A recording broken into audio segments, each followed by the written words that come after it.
अस्सलाम वालेकुम। उम्मीद है कि आप सब ठीक होंगे और खुश होंगे।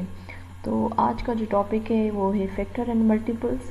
ये क्लास 4 की मैथ से लिया गया है। तो सबसे पहले इसमें एग्जांपल नंबर 1 देखते हैं।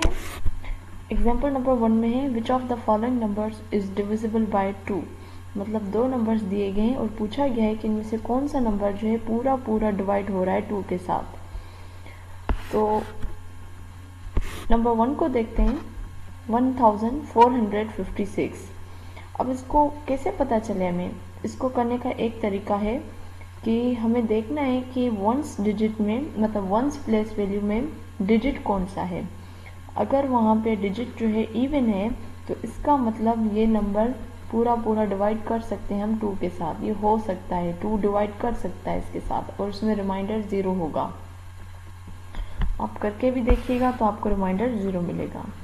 अब अगर हम दूसरे में हैं 92,357 तो इसमें प्लेस वैल्यू में अगर देखें तो वंस की जो प्लेस वैल्यू वहाँ पे डिजिट 7 है।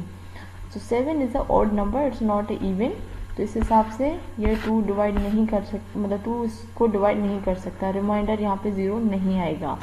तो इसके हिसाब से 1 जो है नंबर 1 जो क्वेश्चन है वो पूरा जा रहा है इसके साथ। ठीक है, means it is divisible by 2। अब आ रहे हैं हम क्वेश्चन नंबर 2 की तरफ। हमने 2 का देख लिया, अब हमें कहा गया है डिविजिबल बाय 3। इसका मेथड क्या होता है कि जो हमें क्वेश्चन दिया गया होता है उस डिजिट्स को आपस में प्लस करने होते हैं। जैसे यहाँ पे क्वेश्चन है 1452। अब आपने क्या करना है 1452 आपने इन सबको प्लस करना है, 1 को, 4 को, 5 को, 2 को। जब आप इनको प्लस करेंगे तो आपके पास आंसर आएगा 12। जो 12 है बेसिकली आप ये कह सकते हैं 12 को यहाँ पे अब आपने देखना है बड़ी वैल्यू से छोटी वैल्यू की आ गई कि 12 जो है 3 की टेबल में आता है। तो इसका मतलब है 3 को हम 3 जो है डिवाइड कर सकता है 12 को और रिमाइंडर 0 होगा। तो इस हिसाब से अगर 12 को जब कर सकता है मतलब ये नंबर जो है इट्स डिविजिबल बाय 3। अगर हम सेकंड वाले को आ जाएं 62,345 तो इसका हम देख लेते हैं। इन सब को जब हमने प्लस किया तो हमारे पास जो आंसर आया, जो नंबर आया वो आया 20। तो 20 जो है उसको डिवाइड नहीं कर सकता 3, तो इसलिए ये जो पूरा नंबर है इट्स नॉट डिविजिबल बाय 3। ये कुछ रूल्स हैं जो आपने याद रखने हैं। अब हम आ जाते हैं क्वेश्चन नंबर 3 की तरफ। विच of the following number is divisible by 5। आपने इसमें क्या करना है, आपने देखना है कि इसकी जो प्लेस वैल्यू है जो यूनिट प्लेस है उसमें या तो डिजिट 0 हो या 5 हो। अगर 0 होगा तो फिर भी कहेंगे कि जी हाँ ये पूरा नंबर डिविजिबल है बाय 5। अगर 5 है प्लेस वैल्यू में, वंस की प्लेस वैल्यू में, तो फिर भी हम कहेंगे कि हाँ जी ये नंबर डिविजिबल है बाय 5।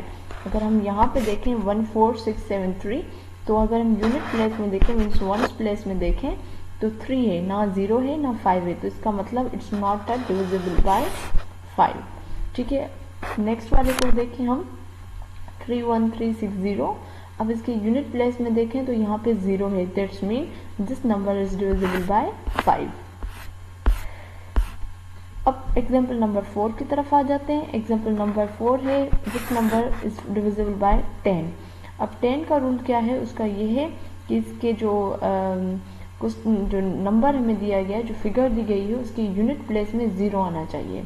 अगर उसके यूनिट प्लेस में 0 होगा तो फिर ही वो नंबर डिविजिबल होगा बाय 10। तो यहाँ पे क्वेश्चन 1 देख लेते हैं 24563। यूनिट प्लेस पे 3 है, 3 जो है वहाँ पे 3 है, 0 नहीं है, that's mean this number is not divisible by 10। आप करके देख लें, आपको पता चल जाएगा। नेक्स्ट को देखें 16230 तो 0 है यूनिट प्लेस में, that's mean this number is divisible by 0। ठीक है, तो आप देख लीजिएगा एक बार। अब हम आ जाते हैं एक्सरसाइज की तरफ। अब है which of the following numbers are divisible by 2। तो आपने रूल्स को याद रखना है। 2 का रूल क्या था कि जो यूनिट प्लेस है उसमें इवन नंबर आना चाहिए। तो यहाँ पे जो है इसमें 0 यूनिट प्लेस में 0 है तो इट्स काइंड ऑफ द, इसको हम इवन में ही कंसिडर करेंगे 0 को। इसका मतलब ये 2 के साथ हो सकता है।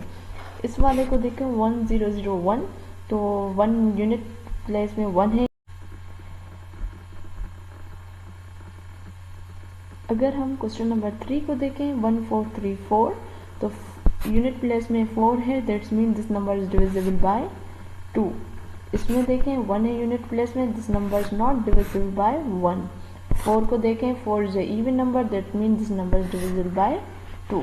तो ये जी इस तरीके से है। अब हम आ जाते हैं 3 की तरफ। 3 में क्या था कि इन सबको आपने आपस में प्लस करना है, उस नंबर को फिर आपने देखना है कि इट इज़ डिविजिबल बाय 3 और नॉट।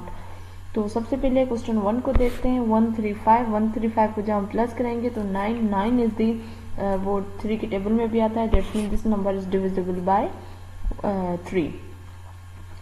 1471 को देखते हैं। 1471 को जब मैं 1 को 4 को 7 को और 1 को जब मैं आपस में प्लस करूंगी तो मेरे पास जो आंसर आएगा वो आएगा 13। ठीक है, और 13 जो है उसको 3 डिविजिबल नहीं कर सकता, that mean 1471 is not divisible by 3। 2100 को करें, इन सबको मैं प्लस करूंगी तो ऑब्वियसली 21 ही आएगा, that's mean this number is divisible by 3। 3331 को मैं करूंगी तो इसमें आंसर आएगा 10। 10 इज नॉट डिविजिबल बाय 3। 31242, इन सबको मैं करूंगी तो आंसर 12 आएगा, मीन्स 12 इज डिविजिबल बाय 2। अब हम आ जाते हैं which of the following numbers are divisible by 5। 5 का रूल क्या था कि उनके यूनिट प्लेस में 0 या 5 आए, तो ऑब्वियसली यहाँ पे 5 है, this mean this is the divisible by 5। यहाँ पे 2 है, mean it's not a divisible by 5। यहाँ पे 5 है, इट्स अ डिविजिबल बाय 5। यहाँ पे 5 नहीं है, 0 भी नहीं है, इट्स नॉट डिविजिबल बाय 5। तो यहाँ पे यूनिट प्लेस में 0 है, that mean this number is divisible by 5। अब हम आ जाते हैं क्वेश्चन नंबर 4 की तरफ। क्वेश्चन 4 क्या है, which number for divisibility bye 10। तो टेस्ट इसमें हमें क्या होता है कि जब 10 का करना होता है तो हमें देखना होता है यूनिट प्लेस में लास्ट डिजिट जो है 0 आना चाहिए। 0 होगा तभी हम कहेंगे कि this number is divisible by 10। तो यहाँ पे 0 है, मतलब ये डिविजिबल है। यहाँ पे 5 है, नॉट डिविजिबल। यहाँ पे 0 है, डिविजिबल। यहाँ पे 0 नहीं है, नॉट डिविजिबल। यहाँ पे 0 है, दैट मीन डिविजिबल। तो आगे देखते हैं आगे क्या है, बस यही है जी। अब इंशाल्लाह नेक्स्ट वीडियो हम स्टार्ट करेंगे फैक्टर्स एंड मल्टीपल का जो टॉपिक है प्राइम एंड कंपोजिट नंबर।